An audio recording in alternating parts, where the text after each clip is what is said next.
Bismillahirrahmanirrahim.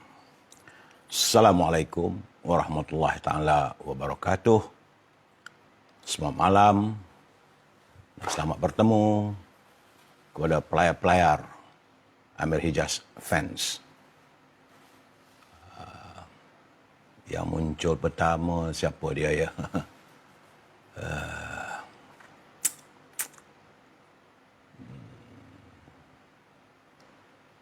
Saya perlu menyantuni. Ya, Mustafa Ilyas, apa khabar? Saudari Wara Angkasa, selamat malam. Kai Zikri, apa khabar Kai Zikri? Sihat ya? Suratman Muhammad, Raja Kamal Raja Bazian, apa khabarku? Masya Maizin, Roslila, Hafiz Ikhwan, Muhammad Zain Omar, Amir Dollah, Elis Adan Khalil, Marzuki Makno, Saudara Muhammad Azmi Ali, apa khabar orang Kota Baru ya? Saya perlu menyantuni sementara menunggu teman-teman like, teman-teman share. Janganlah marah, ada saya dapat kiriman, dia kata cepat-cepatlah Tok. Kalau kisah setelah tu terjah masuk pun tak seronok juga, pelan-pelan. Orang Tionghoa kata man-man, Saudara Muhammad Azmi. Sharing brother, terima kasih Mas Syamil Mazin. Baju lawa tu, hai, ini baju-baju lama kena pakai balik.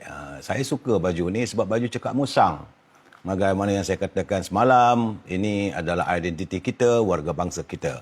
Saudara Hamzah Hamizah, Saudara Hamizah, Azhari Husin, Markim Kama, Haji Azhar Abdul Manaf, Sam Senawang, Hafiz Ikhwan, Muhammad Majad, Husman Nur, Matrabin, Syahizan Izam, Kamur Zaman Man, Azmi,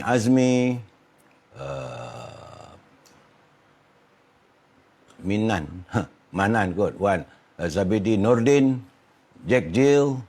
Bila saya santuni saudara sambil-sambil itu saya tengok dekat berapa ramai yang datang like, berapa yang hadir. Jadi bila sampai saya menunggu mana Fuad Rahman tak nak nampak. Izzat Emir, apa khabar Zat? Ruhidah Safwan, Tengku Osman, kabarku malam tadi tak sempat menyantuni ya. Raban Tebing, khabar Yop, Samsudin Zain, Roslan Ngah, Samsudin Said. Saya tak nampak, terima kasih. Apa lagi yang kita ada? Di Wara Angkasa, baju Teluk Belanga. Ini pesen saya yang saya pakai dah lebih daripada 15 tahun. Beginilah pesen saya. Deli Franco, Muhammad Ladin, apa khabar saudara? Adderley Deli, Pak Mit, Mak Syah, Roselin Kurungut tak nampak malam ni. Ya. Fuad Rahman pun tak nampak malam ni. Saudara Akhir Zaman, Saudara Amir, Ahmad Tarmizi Abdullah. Jadi saudara semua yang mana tak sempat saya santuni, tu dia baru sampai tu, Sulaiman Hassan. Kau Somban lambat. Hujan lobat. Okey. Saya harap dah suara jelas ya. Kamal Basit, Adiwara Angkasa ya. Johor Teluk Belanga ada sejarahnya. Ya, begitulah. Eva Arapah, Ruslan Sani, Alta Maike dan juga Muhammad Azmi Muhammad Ali. Saudara, hari ini suasananya kita tinggal lagi 5 hari nak menyambut tahun baru ni. Tahun baru 2021.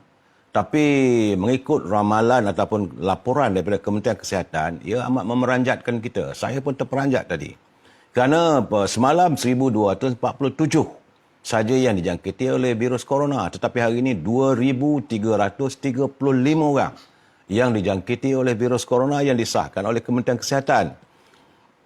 Jadi jumlah keseluruhannya sudah 103,900 orang. Dengan 2 kematian sejumlah 451.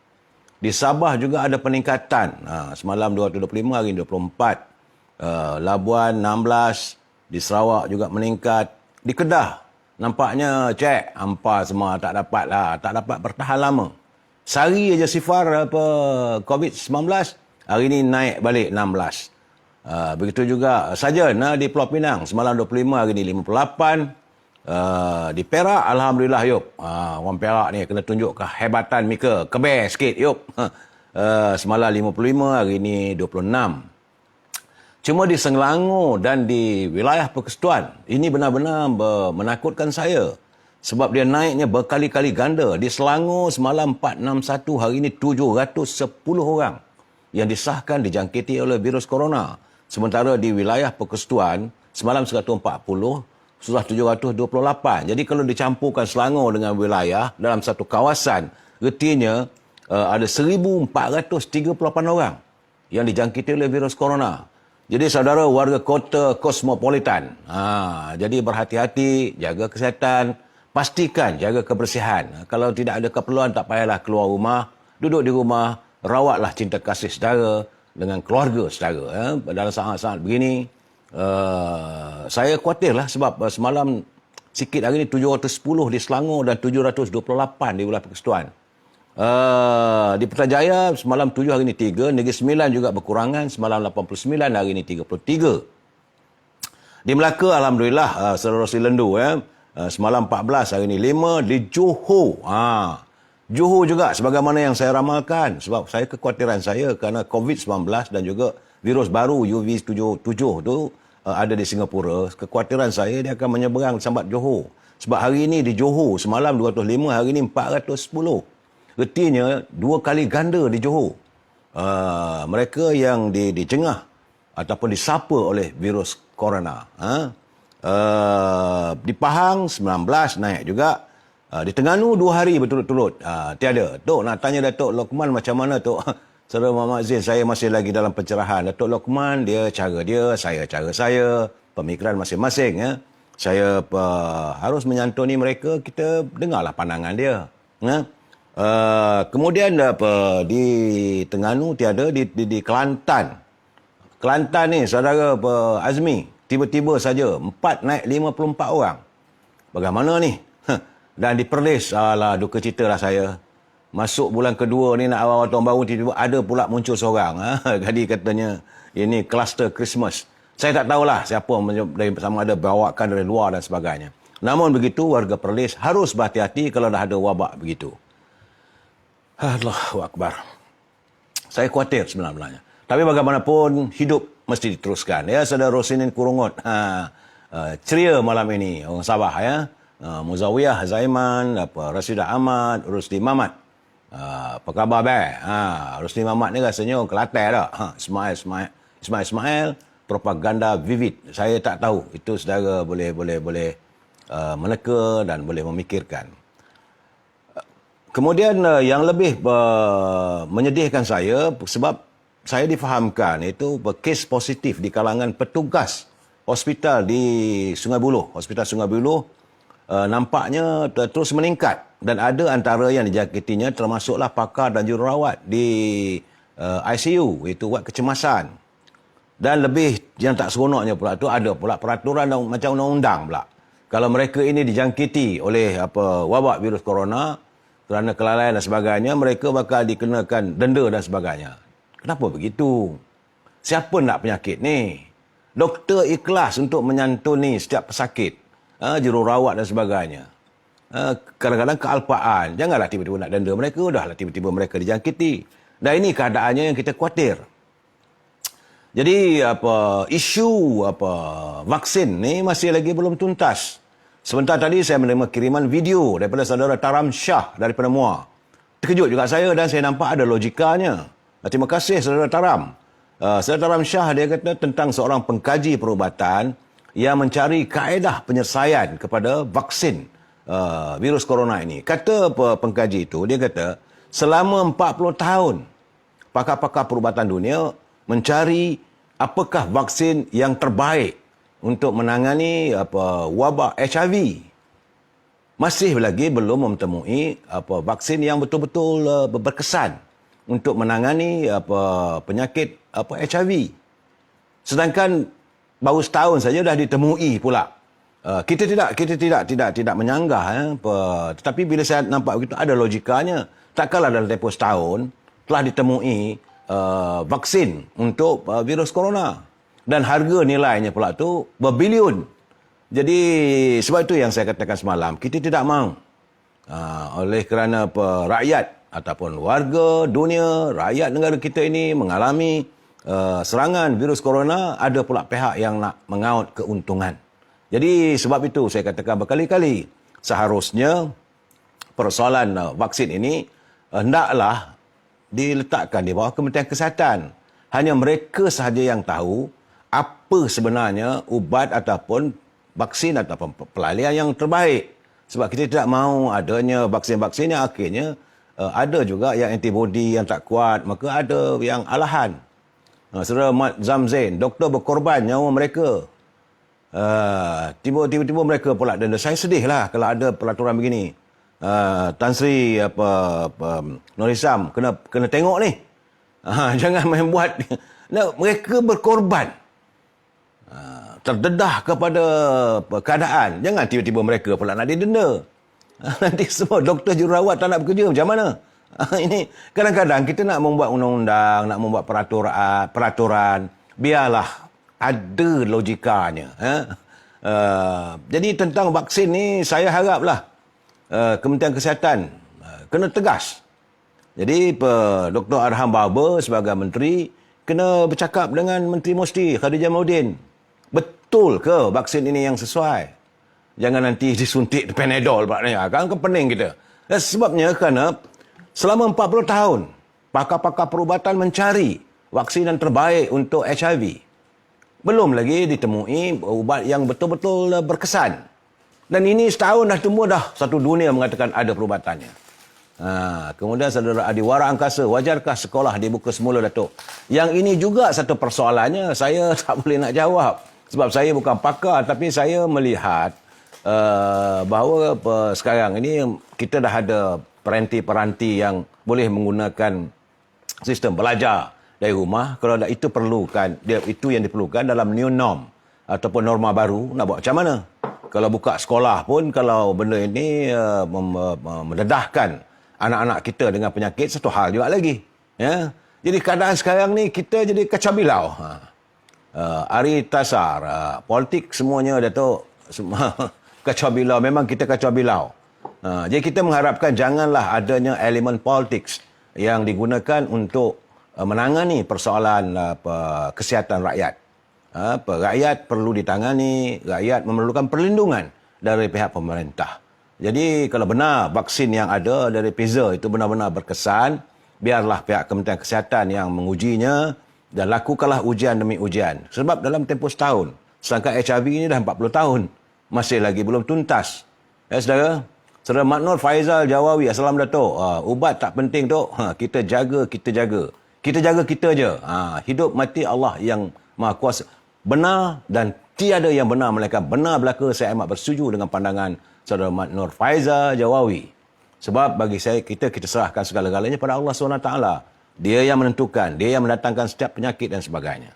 Saudara jangan lupa, hari ini tanggal 26 bulan Disember tahun 2004, 16 tahun yang lalu, dunia digegar dengan peristiwa besar, iaitu tsunami yang terjadi di Aceh. Dan hari ini, tanggal yang sama juga, tiba-tiba negara kita meningkat jumlah pesakit yang dicengah oleh wabak virus corona. Apakah ini peringatan ataupun ini isyarat yang diberikan oleh Allah SWT agar kita kembali kepadanya? Dan tambah pula dalam keadaan sekarang ni begitu bergelutlah kita, macam-macam berlaku.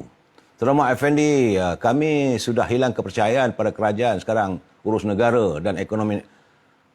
Ini bukan saudara saja. Ini juga Saudara Muhammad Effendi, pendapatan saya dalam wall saya ni, boleh katakan setiap hari penuh dengan rungutan dan sungutan. Tapi yang saya katakan, pimpinan masih lagi pekak kuali. Ini masalahnya. Kerana saya nak ketawa pun mereka, saya kata mereka ni pelawak ke?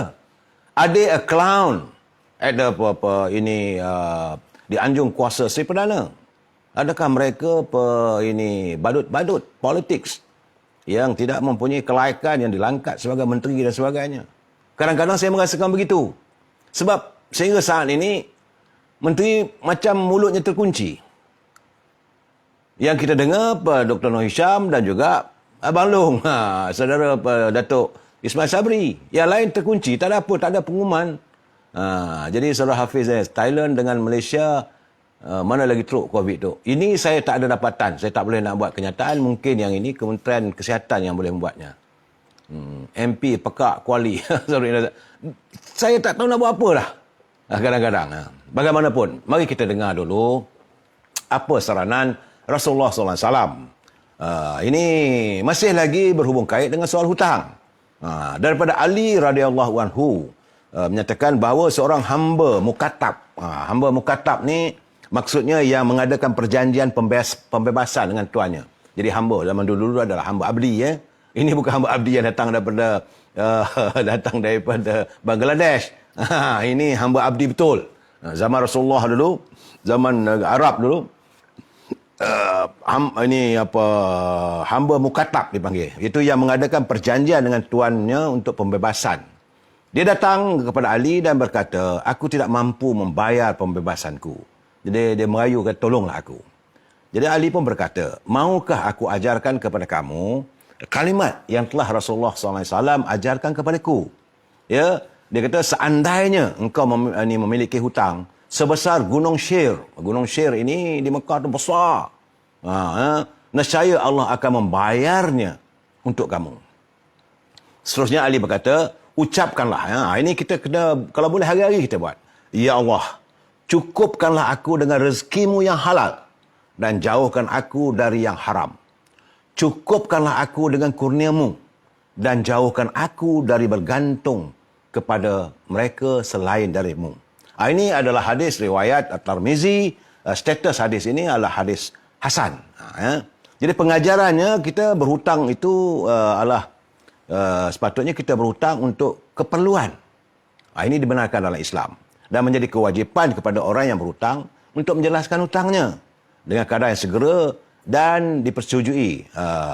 Kemudian berusahalah untuk menghindarkan diri daripada berhutang yang membebankan. Bagi yang berhutang, perbanyakkanlah berdoa dengan doa yang diajar oleh Rasulullah SAW yang boleh menyelesaikan hutang walaupun hutang itu sebesar gunung. Ingat ya doanya, ya Allah, cukupkanlah aku dengan rezekimu yang halal dan jauhkanlah aku dari yang haram. Cukupkanlah aku dengan kurniamu dan jauhkan aku dari kebergantungan kepada orang lain. Jadi barang siapa yang mati dalam keadaan masih memiliki hutang, walaupun 1 dinar ataupun 1 dirham, maka hutang tersebut akan dilunasi dengan kebaikan pahala-pahalanya di akhirat nanti. Kerana di sana tidak ada lagi dinar dan dirham. Itu kenyataan daripada hadis riwayat Ibnu Majah. Hadis yang ke-2414, statusnya adalah hadis sahih. Ingat saudara, negara rahmah, umat sejahtera. Hadis ini kiriman daripada Pertubuhan Ikram Malaysia Negeri Johor. Saya nampak tadi bila baca hadis ni kurang pula yang like-nya. Sepatutnya bila baca hadis, baca doa tu banyaklah like-nya. Saudara teruskanlah. Saya tidak minta lain daripada saudara. Yang saya minta like ataupun kita share supaya ilmu yang ada ini dapat kita kongsi bersama. Mungkin saya tak seronok tapi saya kena buat juga. Iaitu tentang e-commerce. E-commerce saya lain tak ada. Iaitu kalau saya tentulah buku-buku saya dan produk-produk ni dah habis dah ni. Dah habis. Sikit lagi habis dah ni. Iaitu kerepek, cornflakes, salted egg. Ini Mak Azhar yang buat. Kalau saudara nak, berhubunglah dengan Azhar 011-330-41241. Boleh juga dapat dia punya bolu berdal dan rendang tok. Bila menyebut soal rendang tok ni, saya bersyukur kerana produk yang dihasilkan oleh isteri saya dan juga Siti Farehah merupakan daging-daging yang digunakan daging tempatan. Nasib baik. Kalaulah kita beli daging import, nanyalah. Kita tidak tahu statusnya. Jadi kalau nak rendang dendeng manis Siti Farehah, berhubunglah dengan 017-711-4300. Hubungilah mereka. Dan kalau saudara nak memasukkan atau nak mewawarkan produk saya, berhubunglah mereka. Saya juga mendapat panggilan ataupun kiriman berhubung dengan apa yang saya wawarkan semalam, iaitu Chow Kuay Tiao Legend. CKT Legend di Kampung Padang Kedondong, Keterih, Kelantan. Iaitu daripada pemiliknya Encik Amir Firdaus, 019 5919646. Teman-teman saya yang berada di Ketereh, Kelantan, dia kata benar bahawa Char legend ini betul-betul legend, dia kata. Tak cukup semangkuk ataupun sepinggan, nak tambah lagi. Jadi kalau saudara yang berada di Kelantan, di Kota Baru, berhampiran dengan kawasan Ketereh, bertandangkanlah di CKT Legend di Kampung Padang Kedondong, Ketereh, Kelantan. Saudara, salam impian moratorium, kumpulan wang simpanan pekerja RM10,000. Tajuk perbincangan malam ini, andainya Tan Sri Muhyiddin bukan Perdana Menteri. Mari kita melabun. Seandainya Tan Sri Muhyiddin tidak lagi menjadi Perdana Menteri. Elok kita labun. Tapi sebelum nak melabun, kita dengar pantun Pak Nazil. Kiriman dari Perlis.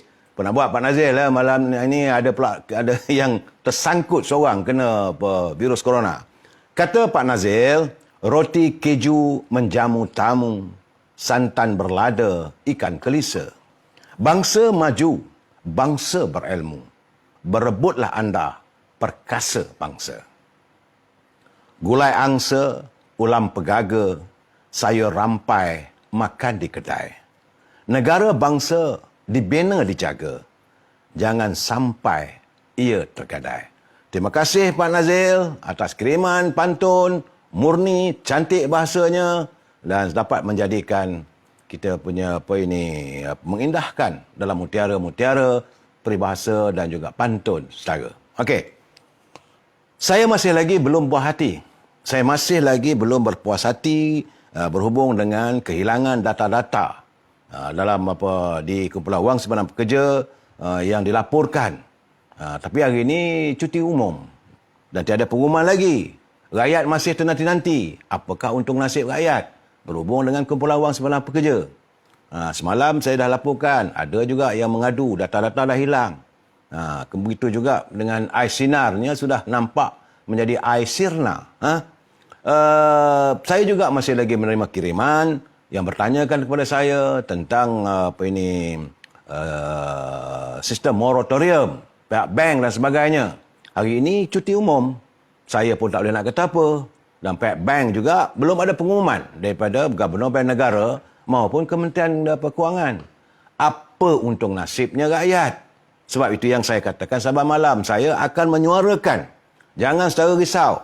Setiap kali saya berkomunikasi dengan anda, saya mengharapkan agar warga kumpulan wang simpanan pekerja dan warga di Kementerian Kewangan, tolonglah, pekalah sedikit dengan kehidupan rakyat yang sukar ini. Bahawa anda punya kuasa, punya kesempatan, laksanakanlah tugas sebaik mungkin. Dan kepada pimpinan, mereka yang bergelar yang berhormat, anda yang berhormat yang dilantik oleh rakyat, rakyat meletakkan anda di sana untuk mereka berpayung, untuk mereka meletakkan seluruh kehidupan diri dan keluarga mereka.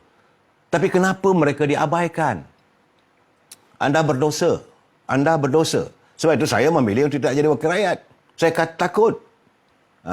Jadi macam cerita Abu Munawas lah. Satu ketika bila Amirul Mukminin cakap, Abu Nawas, kamu harus menjadi hakim. Dia kata, aku tak mau. Kenapa? Aku takut telinga belah kanan aku ini busuk dan telinga belah kiri aku okey. Kerana kalau aku tidak dapat melaksanakan hukum dengan baik. Itu pengajaran daripada cerita Abu Nawas. Jadi dalam keadaan begini, mereka yang berada di anjung kuasa, sama ada sebagai menteri, sama ada sebagai timbalan menteri ataupun wakil-wakil rakyat, kenapalah untung nasib rakyat tidak disantuni? Saya bukan menegur hanya kepada wakil-wakil rakyat, menteri-menteri daripada sesuatu parti, pada semua. Sebab anda adalah wakil rakyat, you are the lawmaker. Anda adalah gantungan rakyat, tak sepatutnya anda mendera. Apalah salahnya anda menyuarakan? Ini yang saya tengok terkial-kial Datuk Seri Najib berterusan.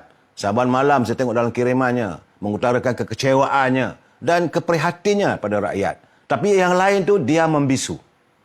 Sebab itu saya cuma boleh marah ataupun mengutara pandangan saya kepada mereka-mereka jadi ahli parlimen yang mewakili Parti UMNO. Parti lain nak buat macam mana? Sebab saya tidak bertanggungjawab untuk meletak mereka di situ. Tapi sebagai ahli UMNO, kita bertanggungjawab menghantar mereka sebagai wakil kita untuk berada di parlimen. Gunakanlah kuasa yang ada. Don't make a fool of the people. Jangan kita ambil mudah dan jangan kita ketawakan atas kesusahan rakyat. Haji Uda Leman, mohon share. Silakan. Saya minta saudara lain tak adalah share saja. Saya bercakap, saya berbicara, saudara tekanlah jari itu untuk share. Bila saya nampak ada signal macam Fazilah Abdul, dia kirim tu, very good. Memberikan semangat saya untuk bercakap. Bukan senang, brother. Tiap-tiap malam, sejam. Lupa, ini nasib baiklah tadi ni. Ni aja lagi. Tinggal sikit lagi. Konflik. Jadi teman saya form konflik lah. Sambil mencari idea. Indra Setia, Kerajaan Sok Sapu. Tak tahulah saya. Okey, saudara. Usai bab EPF yang tak boleh kita buat apa hari Minggu, begitu juga dengan sistem moratorium, saya melihat sudah muncul daripada kenyataan daripada TH Property Berhad yang mengambil maklum katanya dalam wall saya pun masuk sini, dia kata TH Property dan Berhad mengambil maklum isu tular sebuah video yang memaparkan perbincangan mesyuarat dalaman pengurusan syarikat ini. Dia kata tabung haji properties kesal dengan pengambilan dan penyebaran video mesyuarat yang hanya melibatkan kaki tangan pengurusan terpilih ini kerana jelas bertentangan dengan polisi syarikat. Itu kita tak nak ambil tahu. Sama ada itu you punya polisi dan sebagainya. Bagi yang kita pertikaikan, anda sebagai pemimpin, sebagai orang nombor satu dalam syarikat, anak syarikat tabung haji, kenapa begitu akhlak anda? Persoalan kita adalah akhlak anda. Bukannya soal video yang tular itu. Kalau tak ada tular video, kita pun tak tahu. Barulah kita tahu rupanya pimpinan mereka yang ada tabung haji tidak mempunyai akhlak yang sungguh murni. Kalau dengan kaki tangan pun dilayan dengan begitu kasar. Lepas itu dengan perkataan kata-kata yang dilontarkan penuh dengan kelucahan. Walaupun anda ada berbahasa Inggeris dan sebagainya, tapi ayat-ayat yang anda lontarkan itu bukannya ayat yang datang dari seorang pemimpin sebuah syarikat yang mengendalikan urusan orang nak pergi ke Mekah. Ayat itu memang anda tidak mempunyai moral sebagai pemimpin. Anda tidak mempunyai sepatutnya wibawa anda bukan untuk memimpin di syarikat yang mengendalikan urusan-urusan yang berhubung kait dengan syarikat seperti tabung haji. Dia kata ini kenyataan daripada CEO dia kata, perlakuan saya tidak mencerminkan nilai syarikat. Macam mana pula perlakuan anda tidak mencerminkan syarikat? Walaupun anda mohon maaf, the damage have been done. Kerosakan telah anda lakukan. Nak buat maaf macam mana? Jadi terpulanglah pada pimpinan tertinggi lembaga urusan tabung haji. Pada menteri yang bertanggungjawab. Mereka-mereka ahli lembaga pengarah. Ini kena dihadapkan ke pengadilan yang sebenarnya. Sebab ini image tiba-tiba begitu buruk. Jangan nak marah pada orang mengambil video itu. Perasaan mereka yang anda maki, yang anda seranah sebegitu rupa, apa rasa mereka? Jadi anda sedap melontarkan kata-kata. Saudara Syahrimat, ini lantikan PH di AP Datuk. Saya tak tahu. Latar belakang saya tak tahu. Tapi yang tular ini begitulah. Bagi saya, mereka yang berada di anjung kuasa di lembaga urusan tabung haji, wajar sewajar-wajarnya mencerminkan kepribadian muslimin yang beretika. Bukan mengeluarkan kenyataan. Saya sendiri pun tak sampai hati. Tak tergama untuk mengeluarkan kata-kata yang sebegitu. Tiba-tiba anda boleh melontarkan sesama manusia. Apakah anda ingat, apakah anda rasa mereka yang ada di depan anda itu bukan manusia? Mereka juga ada manusia. Mereka juga mempunyai perasaan. Mereka juga mempunyai nilai budi. Jadi anda tidak bernilai budi, saya minta maaf lah. Bukan anda lah orang yang tidak sesuai untuk berada di lembaga urusan tabung haji. Mungkin kerana sikap anda begitulah tabung haji terus rugi dan terus bermasalah dengan kepelbagaian skandal. Yang maya tidak beradab terhadap orang-orang bawahan. Begitulah kita ni, kalau kita di atas, kita menyantui. Sebab itu saya kadang-kadang saya bercakap dengan teman-teman yang menjadi bos ataupun CEO ataupun ketua sesuatu jabatan. Kita nak menangani pegawai kita, anak-anak buah kita, bukan hanya sekadar kita memilih mereka sebagai employee of the month, employee of the year. Itu cara Mak Saleh. Seorang bos yang baik. Ini saya nak bagi sedikit ilmu lah. Seorang bos yang baik, seorang ketua jabatan yang baik, kalau ramai anak-anak buah itu, tengok salah seorang itu yang benar-benar baik, just tap to the shoulders ataupun anda tepuk bahu dia pun. Terima kasihlah Ali, Ahmad atau Yam atau siapa saja yang anda rasakan performance ataupun prestasi kerjanya baik. Tahniahlah ya, syarikat hutang budi dengan you. Saya rasa orang yang anda puji itu Dia balik rumah, dia akan bersembang dengan keluarga dia. Besarnya hati dia. Tak perlu ada awards. Ini tiap-tiap tahun majlis makan malam kita menganugerahkan. Itu bagi yang dapat, yang tak dapat. Apa kata yang tak dapat? Alah, cakap je dia, bodek je. Akhirnya menimbulkan masalah. Akhirnya menimbulkan fitnah. Tahun ini orang ni dapat, tahun depan orang lain. Macam mana yang dilantik lepas? Jadi performance itu tidak akan berterusan. Tapi kalau tepuk bahu dia je. Salma, Ahmad, Kamal, Ali, siapa saja yang anda lihat dalam syarikat itu yang mempunyai performa yang baik, tepuk bahu dia. Ataupun, tengah hari kan kita makan ya. Saya appreciate lah. Saya betul-betul menghargai lah you punya kesetiaan, you punya keikhlasan. Ini cara yang terbaik. Ini cara budaya Islam kita. Bukan maki hamun. Ini kalau staff buat salah, terus maki hamun, keluar kata-kata yang tak sepatutnya. Kalau mereka tak tahu, mereka di bawahan. Kalau mereka pandai, bijak, tempat anda itu mereka lah duduk. Saya selalu bercakap dengan kawan-kawan saya yang menteri ke, atau pemimpin ke, kadang-kadang, marah. Saya kata, buat apa nak marah staff you? Kalau dia bijak, dialah jadi tempat dia. Jadi mereka memerlukan bimbingan anda sebagai ketua keluarga dalam sebuah syarikat. Jadi bimbing mereka, kalau silap, kenapa buat begini, tak sepatutnya begini. Dan mereka ada keinsafan, mereka manusia, bukan lembu. Maaf cakaplah. Itu gambaran saya apa yang berlaku. Kita beralih pula. Ini cerita lagi ni, khabar cerita yang beredar dalam kumpulan WhatsApp. Nama pembesar JAKIM. Ini bab dia antara orang yang ada kaitan kemasukan daging non halal daripada seberang laut, tersiar pula dalam tu. Gambar dia duduk dengan pengeksport atau pengimport sambil makan durian. Tak tahulah makan durian musangking dan sebagainya. Jadi gambar itu ada pula tu dia pakai baju putih. Kiriman saya dapat dia katanya orang tu namanya Dr. Siraj daripada JAKIM. Yang pakai baju gelap. Kalau saya ada dalam internet apa semua tu, katanya Muhammad Adil Rahman bagi pihak syarikat yang mengeksport dari luar negeri. Jadi dalam keadaan begini dah dikenal pasti orang itu. Agensi yang terbaik bukan hanya JAKIM adalah Suruhanjaya Pencegah Rasuah. Masuklah. Siasatlah. Sebab rakyat menuntut siasatan terperinci. Apakah ada elemen rasuah dan salah guna kuasa dalam soal tersebut? Ini soal yang mencemarkan bukan hanya makanan. Mencemarkan kesucian agama Islam. Mencemarkan jabatan. JAKIM kena memberi kerjasama sepenuhnya dengan Suruhanjaya Pencegah Rasuah. Kita mahu pegawai-pegawai di Suruhanjaya Pencegah Rasuah kerana ini melibatkan diri anda dan keluarga anda juga. Kita tak nak lah pula kes-kes tu nanti dah siasat, diam. Macam kes budak armada tu. Apa Syed Saddiq apa ke? Dulu heboh satu Malaysia. Kalau dapat duit 200 berapa ratus ribu lah. Dalam pejabatnya lah, dekat rumah lah. Boleh beli rumah mewah. Apa jadi dengan kes itu? Kita tak mahu sesuatu kes itu disiasat, lepas itu sekat tiang. Apakah kerana dia baik dengan pimpinan negara, maka kes itu diketepikan? Kena ingat, no one is above the law. Janganlah kerana orang itu tak bersama dari segi aliran politiknya, maka kes itu diutamakan. Ini yang akhirnya menimbulkan orang kata kes-kes terpencil, kes-kes terpilih kerana politik. Nak bawa ke mahkamah, bawa. Rakyat memang menyokong. Apatah lagi saya. Saudara Figurian Fellow, Menteri Agama, kenapa senyap pasal isu ni? Tak tahulah saya. Nanti kalau kita tuduh macam-macam, dia marah pula. Sebab itu kadang-kadang lebih baik dia duduk sebagai mufti di wilayah. Menganalisa ataupun melaksanakan Menteri Agama ni senyap ya, saudara Figurian Fellow. Saya pun tak tahu. Tidak ada kenyataan.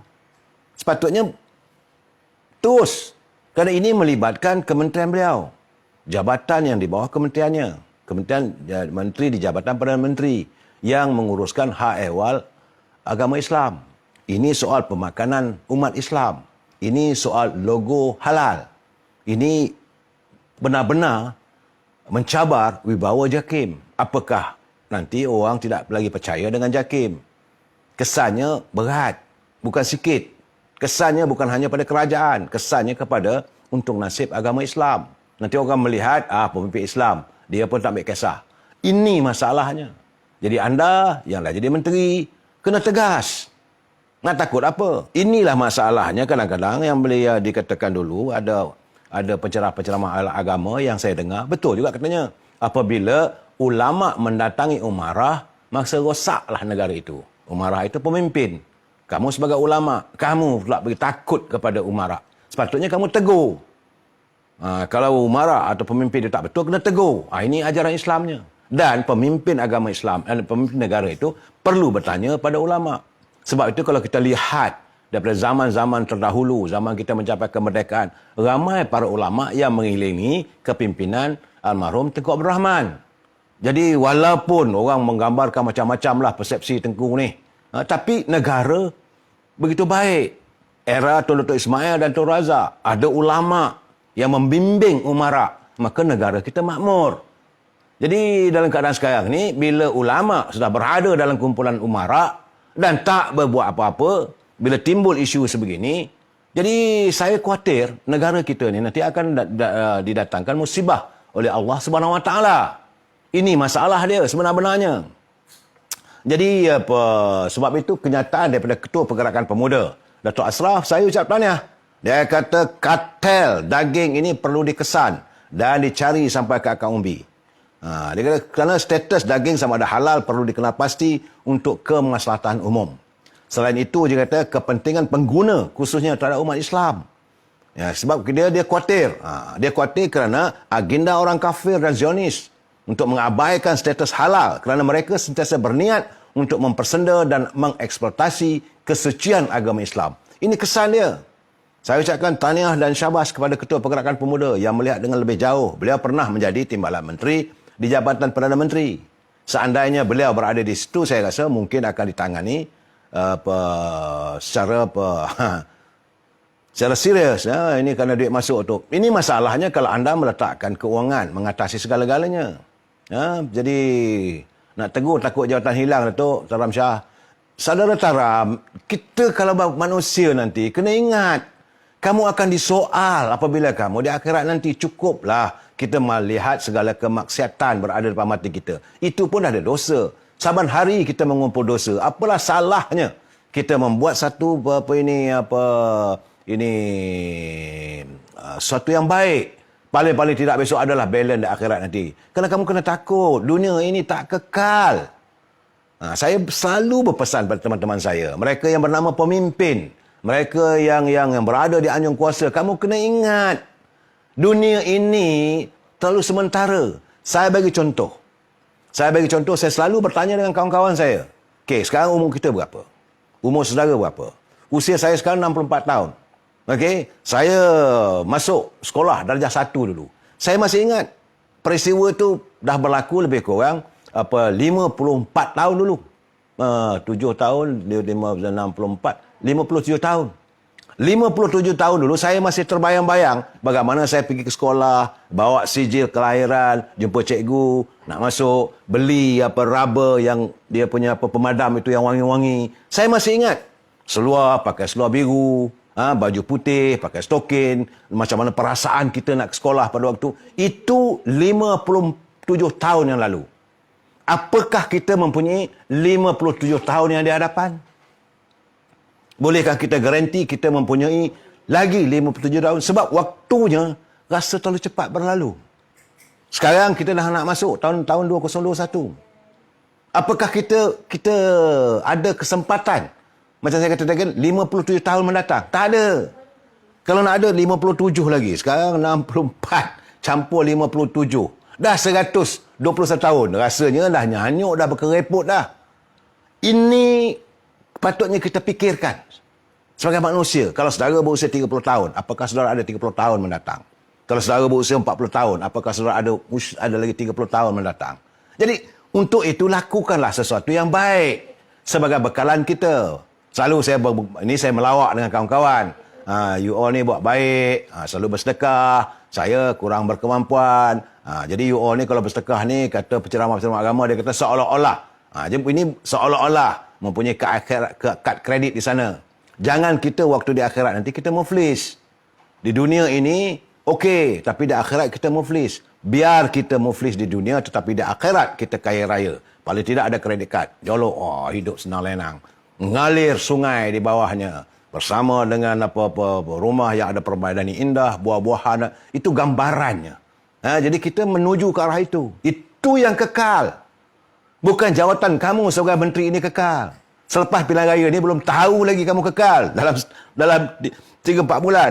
Jadi sebab itu Pergerakan Pemuda minta supaya nama syarikat ini tak dilindungi. Perlu disiasat ke akar umbi, bukan satu syarikat. Ini apa kata Timbalan Menteri Perdagangan Dalam Negeri, dia buat kenyataan lagi ni, terkejut saya. Dia kata identiti syarikat yang disyaki terlibat dalam pengedaran, mengimport daging-daging yang tidak halal ini tidak boleh disiarkan. Pula dah. Ini apa hal kamu ni? Ini saya kata kadang-kadang orang jadi menteri tak layak. Amin Delima, apa yang Datuk cakap tu semuanya Saudara Amin apa? Betul. Ustaz-ustaz jangan berpesan benda yang sama. Tapi itulah Datuk. Allah diorang lupa, itulah masalahnya. Sekaya apalah salahnya dalam kita waktu yang sedikit ini, kita saling mengingati. Sambil kita nak bercakap politik, kita mengingati kita. Sandar dulu, ambil nafas. Memang ada perkara dalam politik yang kita rasa tak bersetuju. Tetapi tak semestinya segala-galanya. Tapi bagaimanapun sekarang ini, saya rasa saya kecewa lah sebab pemimpin-pemimpin kita yang ada sekarang ni tidak melaksanakan tugas mereka. Mereka khayal dengan jawatan. Mereka khayal dengan segala kemewahan yang mereka miliki. Sedangkan kemewahan yang mereka miliki itu adalah daripada terhasil daripada keringat rakyat. Rakyat berpecah peluh untuk memenangkan mereka sebagai ahli parlimen, ahli Dewan Negeri, sebagai menteri, diangkat sebagai menteri ataupun Perdana Menteri. Rakyat berpecah peluh. Tapi akhirnya mereka berpesta dengan air mata rakyat. Ini yang mengundang kemarahan saya. Santunilah rakyat. Sebab itu tadi saya ketahui juga. Sebab tadi ada laporan tentang konvensyen Parti Amanah Negara bertempat di Bayu Legun, Melaka. Saya tengok lebih banyak kerusi yang kosong daripada perwakilan. Cuma saya kata okeylah, kita berlapang dada lah. Jangan kita nak memburukkan Parti Amanah itu. Iaitu mungkin ini musim COVID. Maka persidangan ini boleh dijalankan persidangan maya. Melalui telekonferensi dan sebagainya. Jangan jadi Siti Umbrella sudahlah Abang Bamat. Bercakap berdegar-degar. Akhirnya Siti Umbrella lah, Siti Payung. Jadi saya dengar juga dia punya kenyataan. Saya baca kononnya Presiden Amanah mengingatkan bahawa kemenangan Pakatan Harapan pada pilihan raya dulu bukan kerana mereka punya manifesto menarik. Bahawa manifesto itu menarik kononnya. Ataupun kebosanan rakyat dengan kerajaan Datuk Seri Najib. Sebaliknya dia kata kemenangan itu adalah kerana gandengan dua tokoh negara, iaitu bekas Perdana Menteri Tun Dr. Mahathir dan Presiden PKR Datuk Seri Anwar Ibrahim. Jadi saya kata di mana logikanya? Sebab saya kata Abang Mat ni dia nyanyi lagu Siti Umbrella lah, Siti Payung. Sebab kemenangan mereka Pakatan Harapan waktu itu adalah penuh dengan segala sumpah seranah dan segala dengan fitnah. Satu hal. Yang kedua, betul serangan terhadap batang tubuh Datuk Seri Najib dan keluarganya. Benar. Yang ketiga, sebenarnya waktu itu ekonomi juga merosot dan tidak ditangani secara tuntas. Kealpaan pemimpin. Sebab itu saya berani menegur pemimpin saya. Jangan kita alpa lagi. Dan kalau dia kata kerana Dr. Mahathir dan Datuk Seri Anwar Ibrahim, logika lah. Datuk Seri Anwar Ibrahim waktu itu berada di Sungai Buloh. Bamboo River. Apa Mat? Jadi bagi saya, dan setara bertanding di atas tiket Parti Keadilan, PKR. Semua pakai lambang PKR yang mahu mewujudkan reformasi. Perjuangan mereka itu. Jadi anda bertenggek di atas perjuangan mereka. Dan akhirnya menang. Tak apalah. UMNO berlapang dada. Kesilapan kita kerana kita alpa. Kealpaan pemimpin. Macam sekarang ni. Saya cakap terus terang. Kalaulah hari ini Tan Sri Muhyiddin tidak jadi Perdana Menteri, seruyup-ruyupnya Parti Bersatu. Sebab saya kata, apa jadi kalau Tan Sri Muhyiddin tidak menjadi Perdana Menteri? Cuma kesilapan pimpinan sama ada, saya tak tahulah. Bagi saya sebagai warga UMNO, saya tegurlah pemimpin saya. Sebab orang UMNO ni kena memilih Tan Sri Muhyiddin sebagai Perdana Menteri, disokong sebagai Perdana Menteri, maka jadilah masalah sekarang. Sebab bila dia dah jadi Perdana Menteri, segala kuasa ada di tangannya. Saudara Muhammad Anwar, UMNO Penyamun, saudara mengundang masalah dengan saya ni. Saudara Muhammad Anwar, jangan tuduh UMNO Penyamun. Apa parti yang anda wakili? Macam mana anda kata UMNO Penyamun? Sejak bila UMNO Menyamun?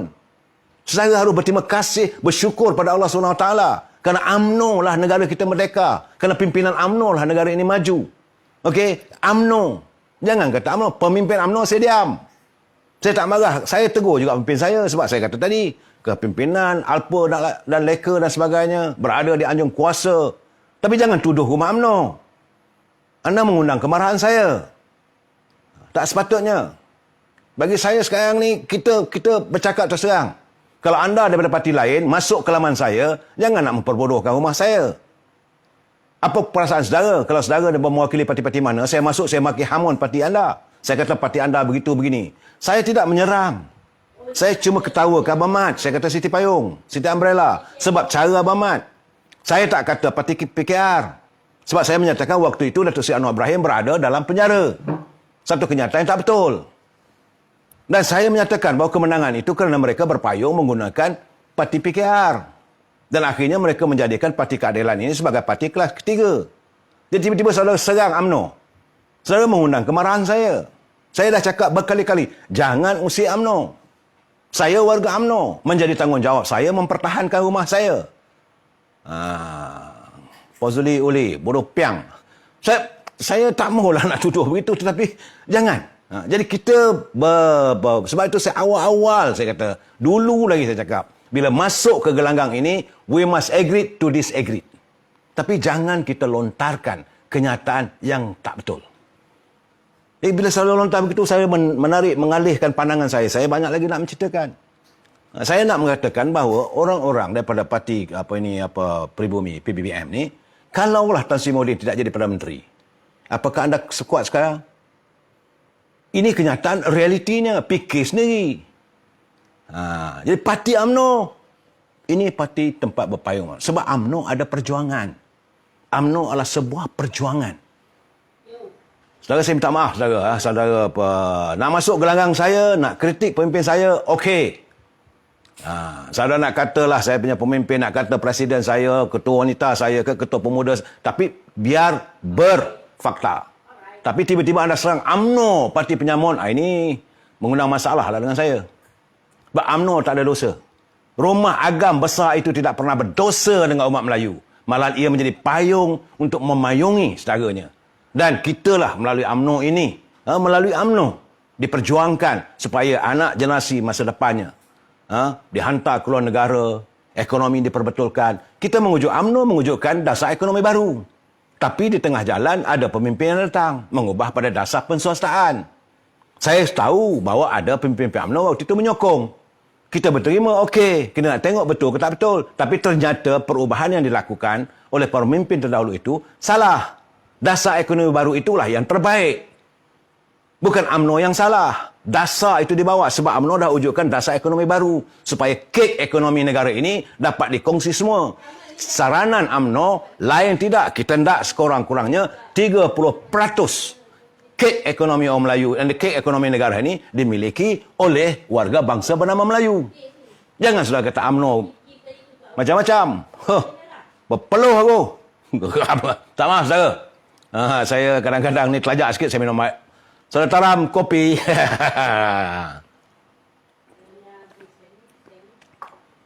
Ini main tuduh serbu, marahlah kita. Saya nak bercerita. Jadi saya rasa Bamat pun kena faham lah, Bamat. Bahawa kendak akak umbi pun dan penyokong-penyokong PA dah tak nak dah. Mereka dah serik dah. Tak percaya, minggu depan UMNO akan mengadakan persidangan tahunannya. Kita dengar pula apa kata-kata, ungkapan-ungkapan dari pimpinan UMNO. Banyak usul, banyak perbahasan yang akan dilontarkan untuk memperjuangkan untuk nasib bangsa. Saya yakin tentulah pimpinan UMNO lumat, lunyai kena. Ini cara kita berpolitik. Umat UMNO ini tidak pernah sunyi daripada kritikan terhadap pimpinan. Sebab itu saya menyatakan pimpinan kita ini berbeza dengan parti-parti lain. Parti UMNO dia dapat keputusan, walaupun itu merupakan keputusan daripada musyawarah, daripada kumpulan semua majlis tinggi UMNO. Kalau keputusan itu tidak disenangi oleh ahli-ahli akar umbi, presiden dia kena serang. Timbalan presiden dia kena serang. Ahli majlis tinggi kena serang. Itu cara UMNO berpolitik. Jadi kita tunggulah minggu depan. Tak lama pun. Bermula daripada 1, 2 dan 3. Kita dengar. Dan saya akan mengulas nanti apa yang diutarakan. Tapi macam mana? Andainya Tan Sri Muhyiddin tidak menjadi Perdana Menteri. Cuba fikirkan. Saya rasa kenyataan pengurusi Parti Peribumi Bersatu, Selangor, Datuk Abdul Rashid, bahawa partinya masih berusaha berunding dengan UMNO mengenai peragihan kerusi Selangor, namun katanya sedia bertembung pilihan raya umum ke-15 jika terpaksa. Itu kata Datuk Rashid. Baik, kita come what may. Ahli UMNO tidak dapat menerima kehadiran Parti Peribumi Bersatu dalam persekongkolan, dalam satu wadah perjuangan bangsa ini, kerana kita yakin, ahli-ahli UMNO yakin, pimpinan dalam PPBM itu terdiri daripada mereka yang mengkhianati Parti UMNO. Kita juga melihat terdapat juga di kalangan pimpinan PBM itu terdiri daripada mereka yang mengkhianati perjuangan parti mereka. Begitu juga pimpinan yang ada hari ini yang menerajui PBBM itu, mereka khianat sama mereka. Jadi atas alasan itulah UMNO tidak dapat menerima. Dan tambah-tambahan lagi, sehingga saat ini perjalanan kepimpinan negara yang ditunjangi oleh pimpinan daripada PBBM tidak menampakkan mesra rakyat. Mereka meletakkan kepentingan politik mengatai segala-galanya. Jadi Datuk Rashid kata, kalau gitu keadaan kita bertembung, why not? Pimpinan UMNO Selangor sebagai pengurusi Barisan Nasional Selangor, Tan Sri Noh Omar dah bercakap, tak payah nak ulang. Berkali-kali Tan Sri Noh mengatakan bahawa datang pilihan raya akan datang, UMNO akan bertanding semua kerusi yang kami pertandingkan. Kalau Bersatu minta maaf. Tak bertanding. Dan saya nak cakap terus terang, walaupun saat itu Perdana Menteri dipimpin oleh Presiden PBM, saya tidak nampak cahaya even one seat pun di Selangor. Betul, di negeri Selangor mungkin di bukan Sabak Bernam, sebelah Sabak Bernam tu. Pahala ini saudara Musli. Beliau bertanding, tapi waktu itu banyak orang menyangkakan itulah calon daripada Parti Keadilan. Cikgu Muslim. Sekarang ni Timbalan Menteri Pendidikan. Tiba-tiba mereka melihat rupanya calon Bersatu. Begitu juga ini saudara ketua perhubungan, ketua bahagian yang melompat. Saya pun nyebut malah, nak nyebut nama pun malah lah. Dan mereka ini tunggulah nasibnya, pilihan raya akan datang. Ridwan Abdullah keluarlah dari pihak. Ahli UMNO tak, tapi pemimpin UMNO tak ada. Ini masalah. Sebab itu saya kata tunggu. Kita tunggu persidangan UMNO bahagian-bahagian nanti. Saya menyuarakan pandangan akar umbi. Kerana kita mempunyai pemimpin. Sebab itu saya selarkan pemimpin ada juga pemimpin kita mementingkan diri. Takut kehilangan jawatan. Ada bahagian Sungai Besar, betul. Cikgu Muslim, terima kasih saudara. Saudara ni Fakiah di Sabak Bernam. 2 itu Bersatu. Kita akan lawan kata Sino. Sebab kita merasakan mereka melompat. Jadi saudara jangan tuduh parti ini. Apa perasaan saudara kalau kami katakan bahawa Parti Pertibumi PBM itu pondan? Boleh begitu? Marahlah saudara, saya tak nak menuduh. So, saudara nak kata pimpinan saya, biarlah berfakta. Kita ada mahkamah. No one is above the law. Okey, mahkamah dah putuskan. Untuk Mahkamah Tinggi memutuskan Datuk Seri Najib bersalah. Dia sedang dalam proses rayuan. Biarlah. Begitu juga dengan Presiden kami, Datuk Seri Zahid Hamidi. Beliau memilih untuk diadili di mahkamah. Kena betul statement tu. Kalau dia tanda, dia takut ke mahkamah, dia rasa dia bersalah, dia pun dah melompat. Kerana waktu itu dia diugut. Dia diugut. Dengarlah statement dia. Dia buat ugutan terbuka. Kalau kenyataan tak betul, tentulah Tun Dr. Mahathir boleh mengambil tindakan mahkamah. Dia diugut untuk membawa ahli-ahli parlimen tu secara en blok masuk PBM. Dia kata no way. Sebab beliau memegang amanah ahli-ahli yang disuarakan melalui Perhimpunan Agung UMNO. Kita tak akan menyertai. Kalau tak sertai, maka you akan dicah. Come what may. Itu cerita dia. Ahli-ahli peringkat akar umbi tak boleh terima. Bagikan saya satu negeri yang dia kuat. Berbeza dengan sahabat kita PAS. Sekurang-kurangnya parti PAS, dia ada platform. Dia pernah menjadi pemerintah atau memimpin negeri Kedah. Walaupun lepas itu kalah dan sebagainya. Dan hari ini jadi menteri besar di Kedah. Dia juga ada base di Terengganu. PAS ada base di Kelantan. Jadi anda daripada Parti Pribumi Bersatu ni nak menenggik lah. Kami tak ambil kisah. Itu kalau anda rasa anda boleh mendapat kursi di Pantai Timur. Tapi bukan di Pantai Barat. Bukan di Pantai Barat. Saya nak jelaskan juga bahawa kemenangan beberapa pemimpin daripada parti PAN adalah didukung oleh teman dan sahabat daripada Parti Keadilan. Bersama dengan Keadilan adalah parti DAP. DAP tentulah mereka sudah pun berjaya menarik perhatian, menarik sokongan warga bangsa keturunan Cina. Sebab itu MCA hampir-hampir gulung tikar. Sebab itu Parti Gerakan tutup buku. Sebab itu Parti MIC tinggal satu kursi. Ataupun 2 kursi. Tetapi UMNO masih ada base. Jadi anda nak rasa nak jadi abang besar, minta maaf. Jangan kerana Tan Sri Muhyiddin sebagai Perdana Menteri, anda merasa you are everything. Jangan ulangi peristiwa I'm the law, era waktu negara dipimpin selama 22 tahun.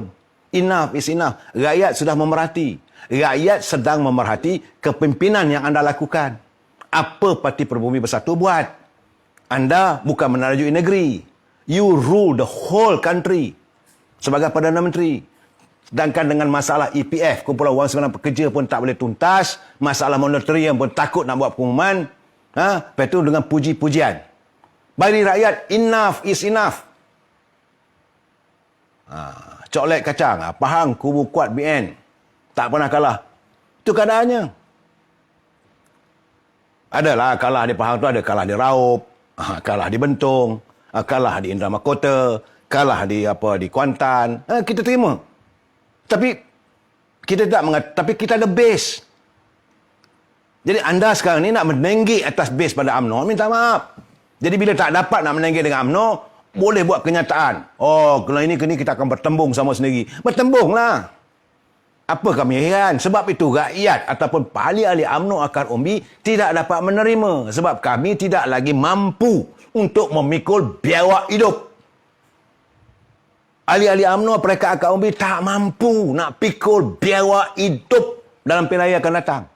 Setelah rakyat dikencingkan sebegitu lama. Anda jangan lupa bahawa anda adalah sebahagian pimpinan Parti Pribumi Bersatu adalah sebahagian daripada kerajaan Pakatan Harapan.